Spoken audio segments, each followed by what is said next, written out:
Hey guys, and welcome to the Band Rants channel, your home for NFL predictions, analysis, and of course, your periodic rant. Well, it is that time of year once again for the postseason.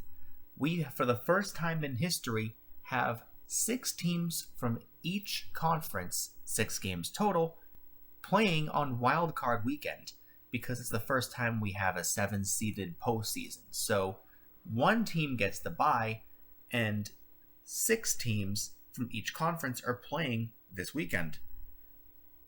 3 games tomorrow, 3 games on Sunday. And I'm going to be going over all of my projections for who I believe will win and why, completely unbiased and to the best of my ability to do so.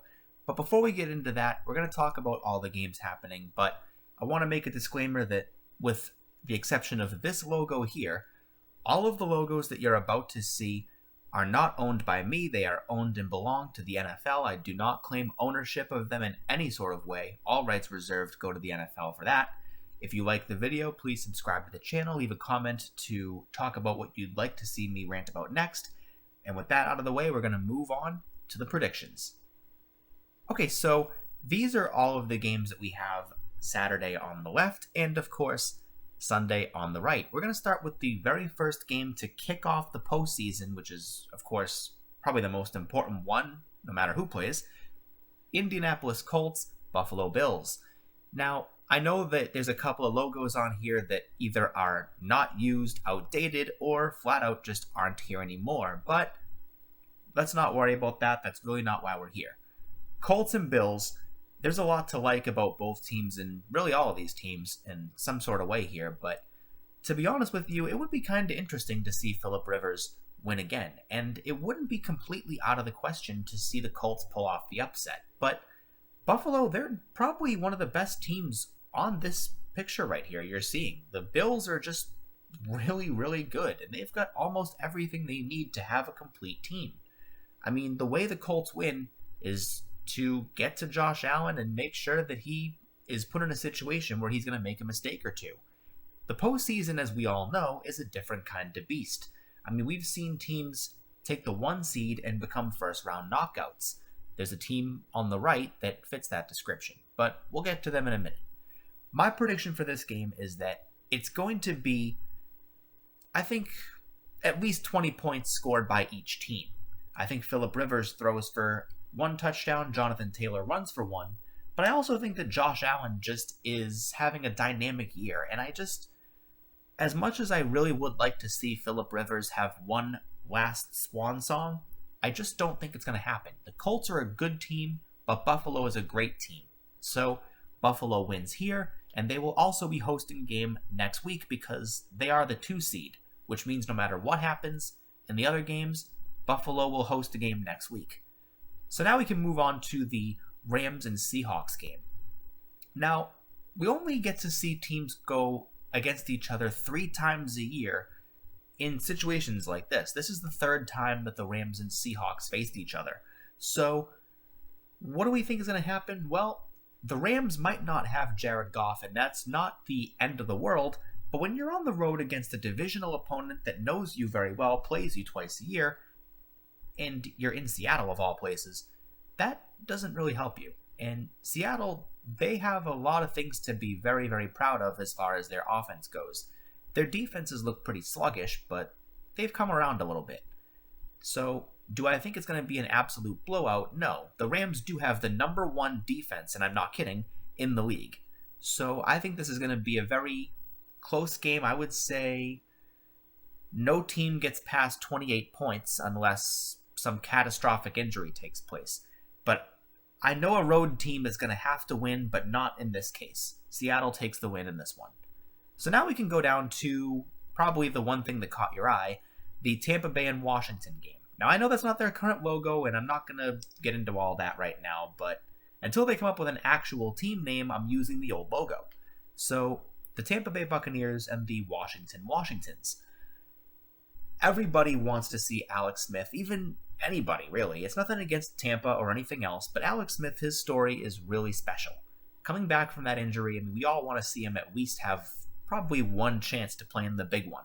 But I just don't see it happening. Washington has the number 2 defense. We talked about the number 1 defense a minute ago. This is the number 2 defense in the league. And that front four, they're really deadly. But Tampa Bay just has more firepower on offense, and not just quarterback, because if it was a matter of quarterbacks, this would be a close one. But Washington, other than Alex Smith and maybe Terry McLaurin on his best day, don't have much to really offer. I mean, Tampa's got everybody under the sun. This is probably going to be another instance of Washington winning the 4 seed, hosting a playoff game, and being a first-round knockout. Tampa Bay will move on to round 2. So now we can get into Sunday's games. It's going to be the Ravens at the Titans. This is going to kick us off on Sunday. A rematch of last year's divisional round, except this time it's in Nashville. Now, Baltimore was one of the hottest teams in the league last year, if not the hottest. You know, the Chiefs might have something to say about that, but they're in round 2. Let's not worry about them right now. This is a redemption game for the Ravens, and these two teams did play each other this year. And the Ravens and Titans, I believe, went to overtime, so you can't get much closer than that. But this team plays better on the road, and we've seen the Titans drop a couple of games at home that they probably normally wouldn't drop. I mean, they've dropped against playoff teams at home, the Colts, the Browns. Could the Ravens be that third team? If you're going based on history, Lamar Jackson hasn't won a playoff game yet, but he hasn't played on the road in those playoff games, and usually home field advantage is what these teams look forward to, but in Baltimore's case, it might just be the other way around. So, with that being said, out of all 6 of these games, I think this is the toughest one to call, mainly because both teams just have so much to be proud of. Baltimore has a top 10 defense, and Tennessee's offense is playing like a top 10 offense.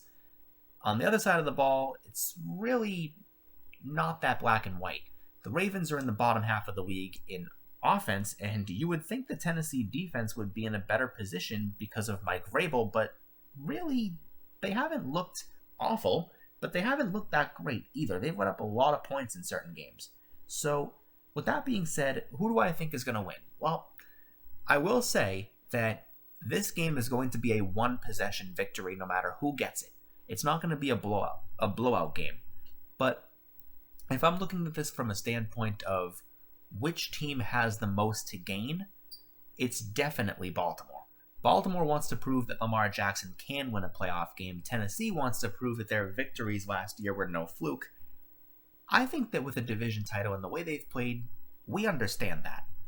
And at the end of the day, I think that Baltimore just has a lot more firepower on offense than people are taking credit for. I think out of all these AFC teams, except for maybe Cleveland, people are sleeping on Baltimore. And that is, we've seen in the past, a big mistake. Baltimore has beaten respect into teams that sleep on them.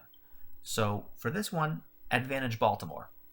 Now we can move on to Chicago and New Orleans. I won't take too much time on this because the Bears are the 7 seed that if they win, it would probably flip the football world upside down. Nothing against them personally, but I mean, an 8-win Bears team against a 2-seeded 12-win Saints team, I mean, this is a recipe for disaster, especially in a place like the Superdome.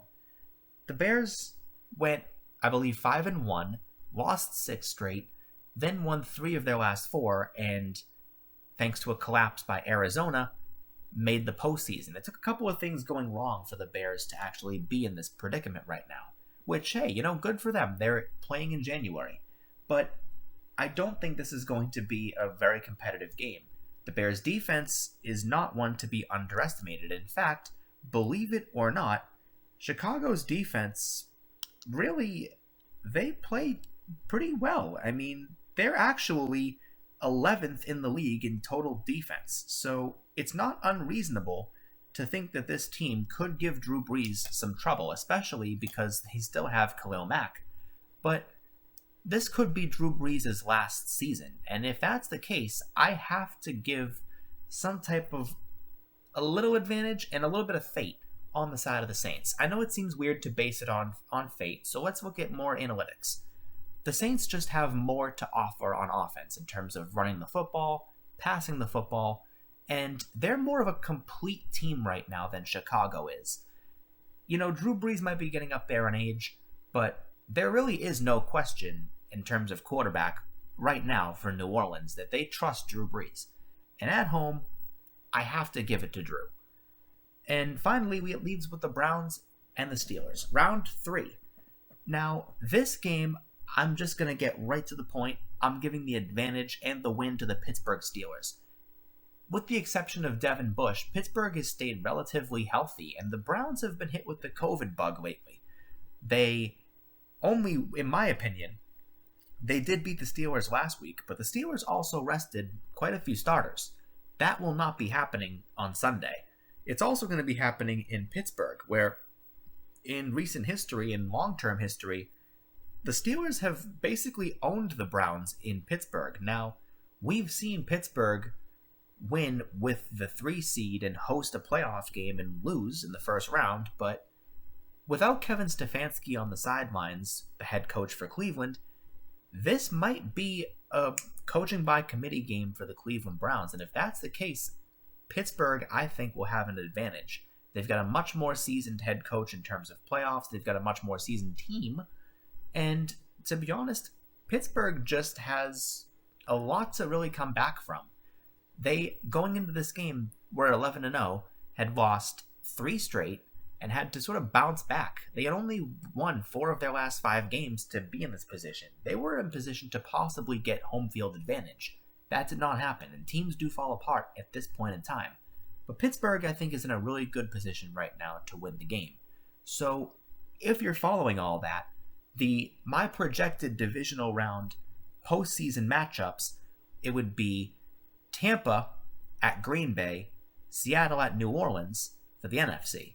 For the AFC, it would be Baltimore at the Chiefs, the old Lamar Jackson, Patrick Mahomes rematch, and the Steelers at Buffalo. We're going to see how all that holds up. Thank you for watching.